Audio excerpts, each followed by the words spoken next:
तो हमने क्या किया था, एक्स स्क्वायर को ऑपरेट किया इस पे, एक्स स्क्वायर को ऑपरेट करने के बाद ये कंडीशन बनी।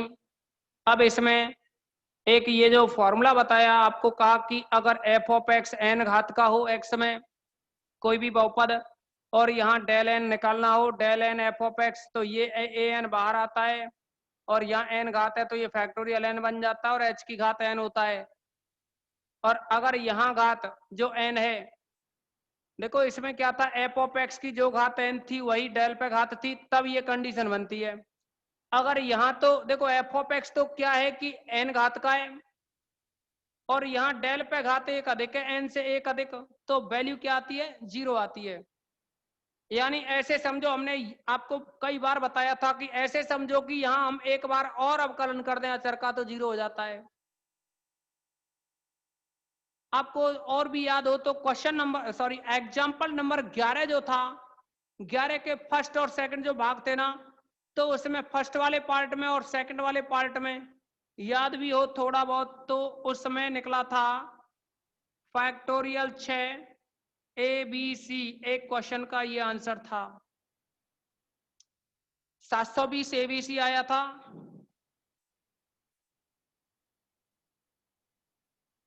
तो उस क्वेश्चन में भी तो यही टेक्निक काम में ली थी ना, यहां भी इसकी जरूरत पड़ेगी, और जब यहां इसकी जरूरत पड़ेगी तो समझेंगे। अब 2x² प्लस डेल, अब इस डेल का मतलब होता है x में एक जोड़ो, एक h जोड़ो, h जोड़ो, और माइनस में इसको यूं ही घटा दो, यानी del x² del f of x is equal to f of x plus h, h की जगह 1 है पूरे क्वेश्चन में, माइनस एफ ऑफ एक्स। तो इस वाले फॉर्मूले को काम में लिया है यहां। इसके बाद प्लस का, देखो इसमें x पे भी घात 2 है और डेल पे भी घात 2 है। इसका मतलब यहां जो एफ ऑफ एक्स था ना, ये एन घात का था, और डेल है वो उस पे भी एन घात थी, तो यहाँ ये ए एन जो कांस्टेंट है पहले आ जाता है, और फैक्टोरियल एन आ जाता है, और एच की पावर एन। लेकिन हम कह रहे हैं क्वेश्चन में कि h इज इक्वल टू 1 रखना है आपको, तो h की जगह 1 रखोगे तो 1 पे घात n क्या होगा, 1 ही होगा। तो ये बन जाएगा इस नियमानुसार, कांस्टेंट तो यहाँ कुछ है नहीं, फिर x, देखो कांस्टेंट ए एन की जगह तो यहाँ कुछ नहीं है, और जो फैक्टोरियल एन है, तो फैक्टोरियल एन की जगह ये मान है 2, एन, एन क्या है यहाँ डेल पे जो घात है, यहाँ कितनी है डेल पे घात 2, तो ये बनेगा यहाँ फैक्टोरियल 2, और साथ में h की पावर n है, तो h का मान अपने पास है ही नहीं, 1 है h का मान।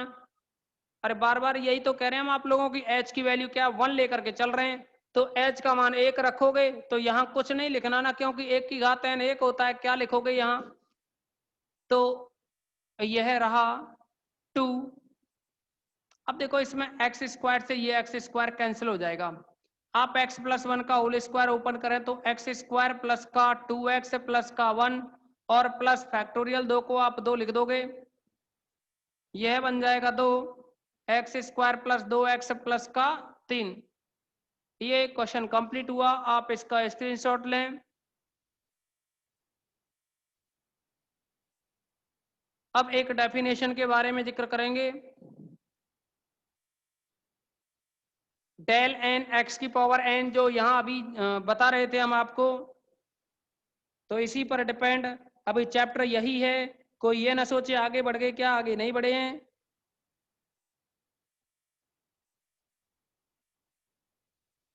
देखें कोई भी अगर पॉलिनोमियल दे रखा हो,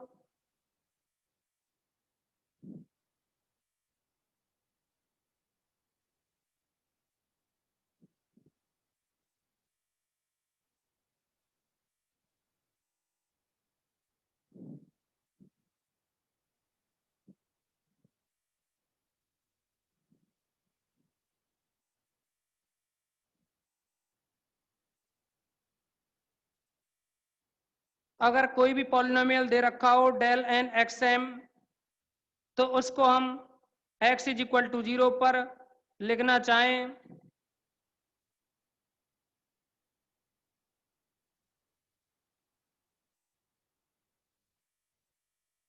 कोई भी पॉइंट डाल के लिख दोगे। व्यंजक del n x m at x is equal to 0 को डेल एन 0 की पावर m लिखा जा सकता है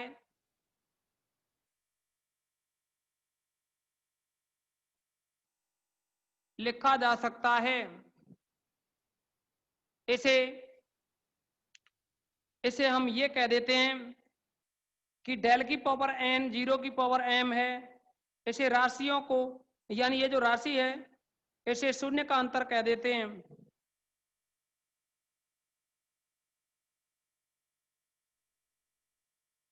अर्थात हम ये कहें डेल की पावर n 0 की पावर m राशियों को, यानी ये जो वैल्यू है ना, ये वैल्यू है, इसको शून्य का अंतर कहते हैं।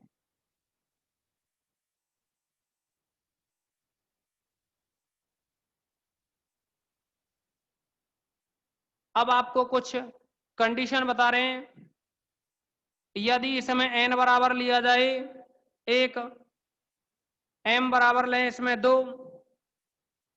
तो आप देखें इस कंडीशन को क्या लिख सकते हैं।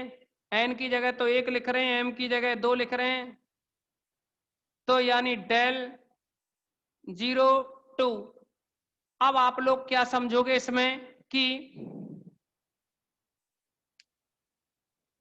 डेल 0 स्क्वायर है,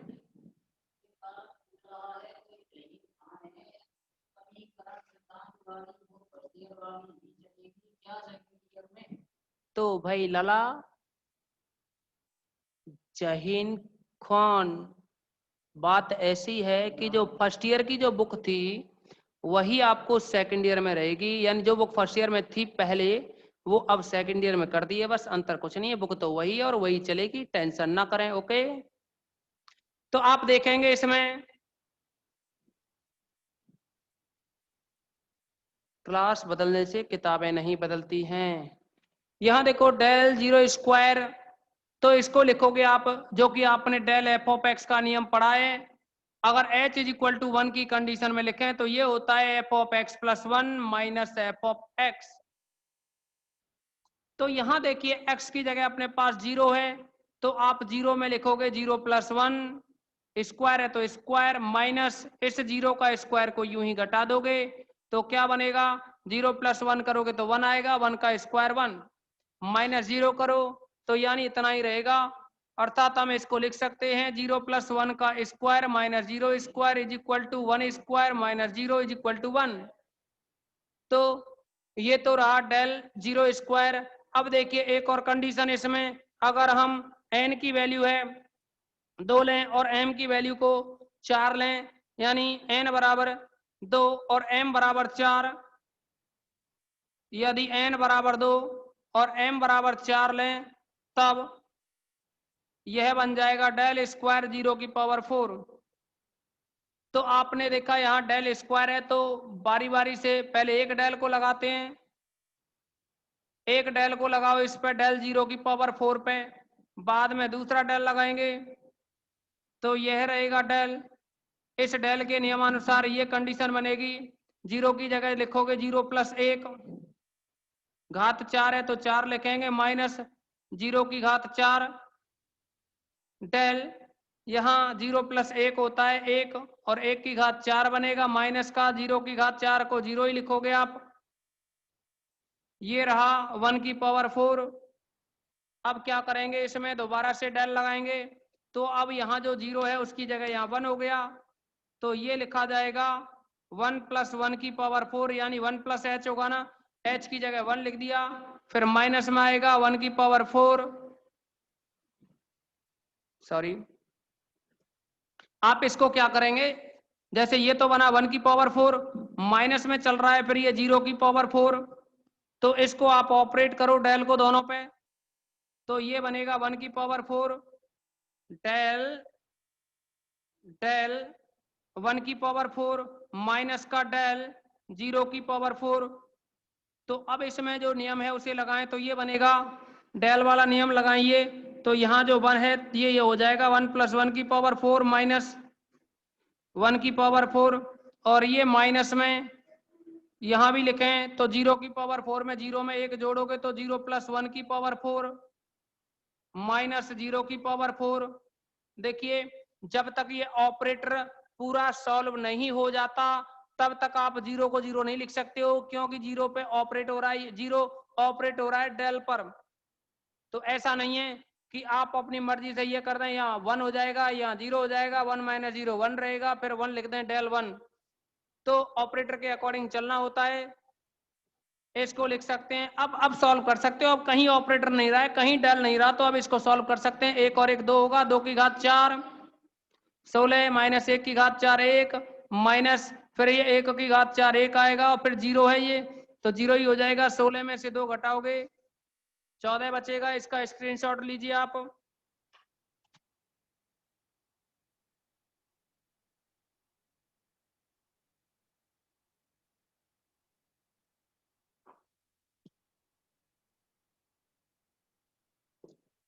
दो फॉर्मूले और हैं, उनको भी याद रख लोगे। एक रिलेशन है पुनरावृत्ति संबंध, लेकिन आप उसे याद ही रखोगे बस। ये है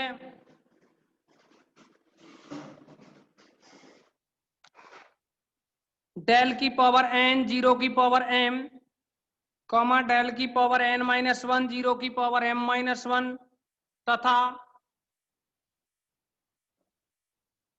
डेल की पावर n 0 की पावर m - 1 के मध्य पुनरावृत्ति संबंध, यानी ये एक रेफरेंस रिलेशन है।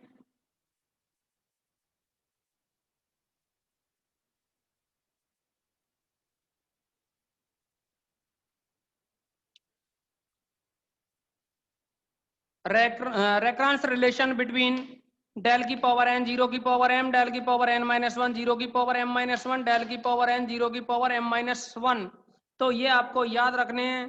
ये होता है del n 0 m equal to n del n - 1 0 m - 1 plus में डेल n और 0 पर m - 1। एक तो ये बनता है, एक और है सेकंड। सेकंड क्या, इसको ही लिख सकते हैं इसी फॉर्म में। इसको ये भी लिख सकते हैं डेल n 0 m अपॉन में फैक्टोरियल n इक्वल में डेल n - 1 0 m - 1। अगर आप इसको प्रूव करना चाहें तो कर सकते हैं, और आपसे नहीं हो और हम करें तो भी करा देंगे आपको। वैसे इतना ज़्यादा ज़रूरी भी नहीं है, फिर भी कुछ स्टूडेंट अगर चाहें कि प्रूव करना है तो इसको प्रूव करवा दिया जाएगा आप लोगों को, लेकिन कमेंट्स में बता देना 0 की पावर m - 1 और ये आएगा अपॉन में फैक्टोरियल n। रिलेशन एक ही है, इसको दो तरीके से लिख सकते हैं।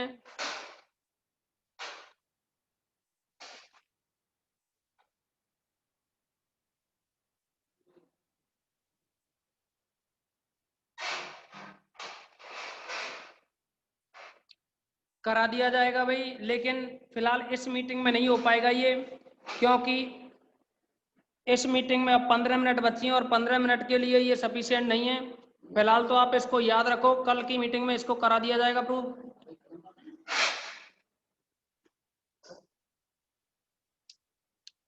आप लोग जैसे ही नोट्स बना रहे हो तो एक दोनों तरफ से पेज छोड़ दोगे इसके लिए।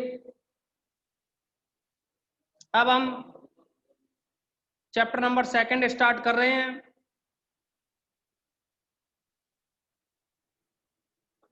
उसके लिए जगह छोड़ देंगे इसको प्रूव करने के लिए हमारे अकॉर्डिंग।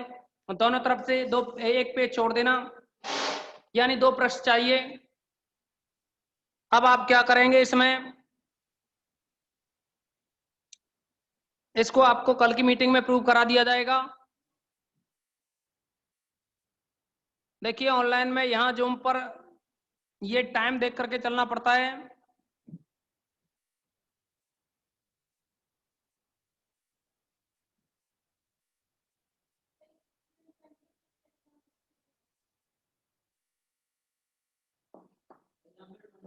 एग्जाम्पल जो 26 है उसका कौन सा part? Second part.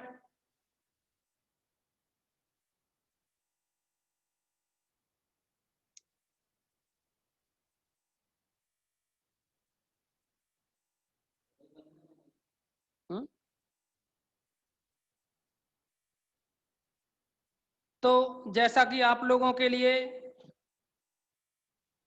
Example number 26 इसका सेकंड पार्ट ये है u0 प्लस का u1 प्लस का u2 प्लस का u3 प्लस un इक्वल में है ये n plus 1 c1 u0 plus का n plus 1 c2 del u0 plus n plus 1 c3 del square u0 plus del n u0 last में है ये डेल n u0। बुक में यहां c0 लिखा है, u0 ना लिख के वो गलत है, उसको सही कर लेना आप। तो देखो अगर इसमें हम LHS को लेकर के चलें, अगर इसमें हम LHS लेकर के चलें तो इसको आप लिख सकते हो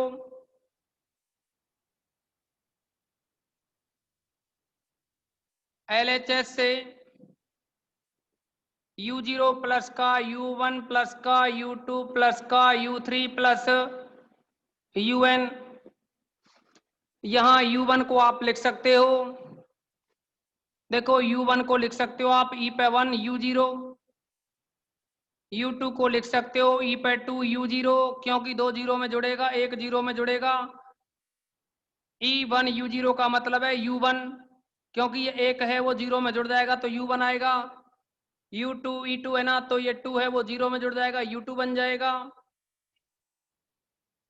देखो प्रॉब्लम कहाँ आई होगी तुम लोगों को, एक हम फॉर्मूला लिख रहे हैं, पहले भी हम बता चुके हैं इसको, x की पावर n माइनस ए की पावर n का जो फॉर्मूला है x माइनस ए एक्स की power n minus 1 plus x की पावर n माइनस 2a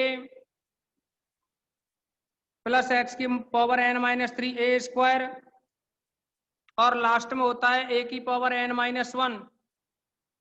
ये एक फॉर्मूला होता है, अगर इस फॉर्मूले का हम उपयोग करें तो ये बन जाएगा, देखो फिलहाल तो इनको हम इस फॉर्मूले के अकॉर्डिंग लिख रहे हैं वैल्यूज को।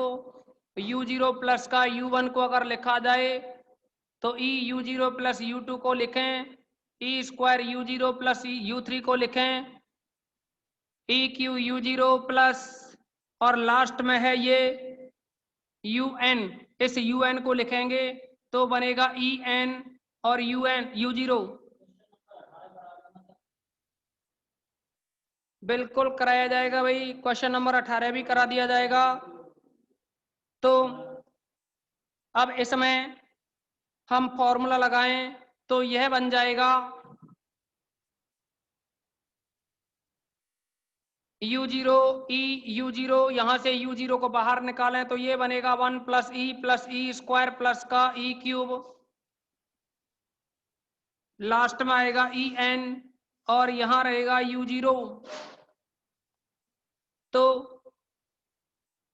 जैसा कि आप लोगों के सामने हमने यहां लिखा है, ये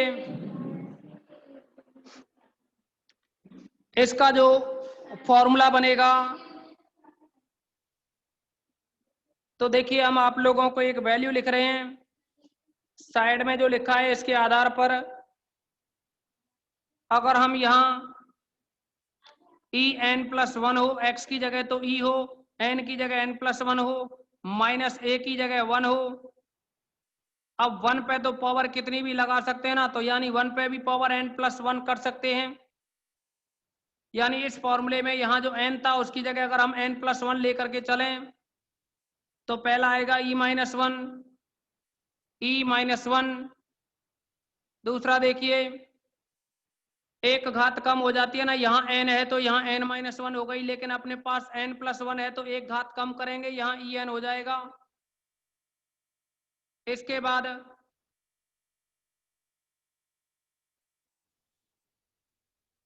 यहाँ एक और घात कम होगी, मतलब यहाँ ई एन है तो अब की बार एक और घात कम होगी तो ई एन माइनस वन होगा और ए आएगा। ए की जगह अपने पास एक है तो उस एक को तो लिखो या मत लिखो, प्लस फिर बनेगी ई की पावर एन माइनस टू और लास्ट में ये ए की पावर एन माइनस वन आएगा, मतलब ये वन आएगा, वन की पावर एन माइनस वन आएगा। तो वन की पावर तो कितनी भी हो लास्ट में वन आएगा। आप चाहो तो इसको ई माइनस वन और वन को पहले लिख दो, फिर वन से पहले क्या आता, ई आता ना, इससे पहले ई आएगा, फिर ई स्क्वायर आएगा, फिर ई क्यू आएगा और लास्ट में ई एन आएगा, मतलब उधर से लिख दो इस प्रसार को, one plus E square plus का ई क्यूब प्लस का ई एन। अच्छा यह बताइए जो आप लोगों को हमने समझाया ये प्रसार, इसमें कोई किसी को प्रॉब्लम है? अगर प्रॉब्लम हो तो कमेंट्स में बता दें, नहीं हो तो आगे बढ़ते हैं, जल्दी से बताएं। तो आप लोग इसको फिर लिख सकते हो इस आधार पर, ये जो वैल्यू थी e की power n plus one minus one, अरे वन की पावर n प्लस वन तो वन ही होता है ना। अब जैसा कि आप लोगों के सामने लिखा हुआ है one plus E square plus E N, यानी ये टर्म है one plus E square plus E N. तो इस ब्रैकेट की जो बड़े ब्रैकेट में वैल्यू लिखी हुई है उसको निकालें तो अपॉन में ई माइनस वन और आ जाएगा। तो यानी हम इसको लिख सकते हैं e की power n plus one minus one, e की power n plus one minus one, ये अपॉन में ई माइनस वन और आ जाएगा। देखिए हम मिटाएं उससे पहले आप इसका स्क्रीनशॉट ले लीजिएगा, उधर राइट साइड में जो लिखा हुआ है, क्योंकि उसके आधार पर ही ये हुआ है। अब आप ये जानते हैं कि one plus del is equal to e होता है, तो यहां से डेल इज इक्वल टू निकालें तो ई माइनस वन आएगा, यानी यहाँ पे जो ई माइनस वन है इसकी जगह डेल लिख सकते हैं, नीचे तो ये डेल लिख सकते हैं और ऊपर है ई की power n plus one minus one, साथ में यू जीरो। आप अगर यहाँ ई की वैल्यू लिखना चाहें तो ई की वैल्यू है यहाँ से वन प्लस डेल, तो यहाँ आप लिख सकते हो ई की जगह वन प्लस डेल की power n plus one minus one upon में डेल और साथ में है ये यू जीरो। यहां तक किसी भी स्टूडेंट को कोई प्रॉब्लम नहीं होनी चाहिए। अब इसमें से वन प्लस डेल की पावर जो n प्लस वन है, इसमें हम द्विपद प्रमेय से प्रसार करें, अगर इसका हम द्विपद प्रमेय से प्रसार करें तो ये बन जाएगा वन अपॉन डेल को तो आप आगे लिख सकते हो, और यहाँ जो वन प्लस डेल की पावर जो n प्लस वन है साथ में माइनस वन है, यू जीरो है, यहाँ वन अपॉन डेल को तो आगे लिखा। अब आप देखिए वन प्लस एक्स की पावर जो n होता है, वन प्लस एक्स की पावर n का प्रसार वह होता है one plus n C one, n C one आता है, लेकिन एन सी वन यानी इसकी जगह अपने पास है n प्लस वन, एन की जगह कितना है n प्लस वन, तो ये लिखा जाएगा n plus one C one और आएगा यहाँ डेल प्लस ऐसे ही आएगा n plus one C two, फिर बनेगा del square n plus one C three del cube और लास्ट में बनेगा डेल की power n plus one, last में जो टर्म आएगी वो रहेगी डेल की पावर n प्लस वन। और फिर भी इससे भी लास्ट में ये लो इसको ब्रैकेट में बंद किया और इससे भी लास्ट में है माइनस का वन और बाहर है ये यू जीरो। अब आप देखेंगे इसमें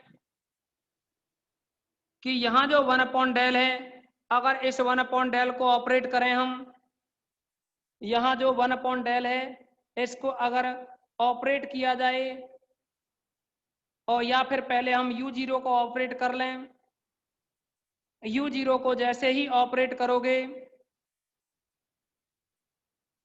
तो यह बन जाएगा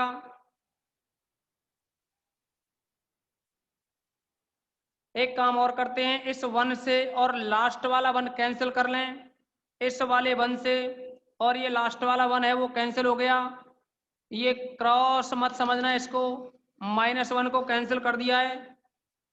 तो आपने स्क्रीनशॉट ले लिया होगा इसका, हम दूसरी साइड से इसको खत्म कर रहे हैं।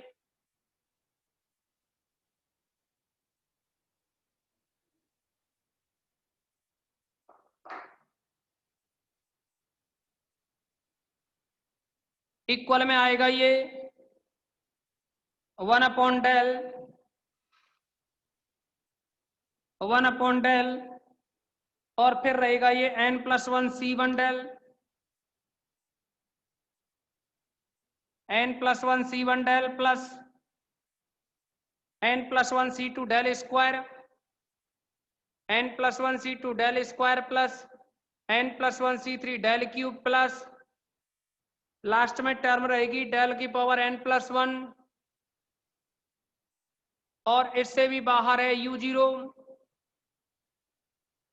del से आप डिवाइड कर दो या del को कॉमन लेकर के इसको कैंसिल करो तो ये आएगा n+1 C1 plus n+1 C2 del plus n+1 C3 del cube plus del की पावर n रह जाएगा ना, एक del से एक n+1 में से 1 तो कैंसिल हो जाएगा ना, और ये रहेगा लास्ट में u0। अब आप देखेंगे कि u0 का अगर ऑपरेट किया जाए तो n+1 C1 u0, फिर है ये n+1 C2, देखिए यही आ रहा है ना RHS, n+1 C2 del u0, फिर है n+1 C3 del q u0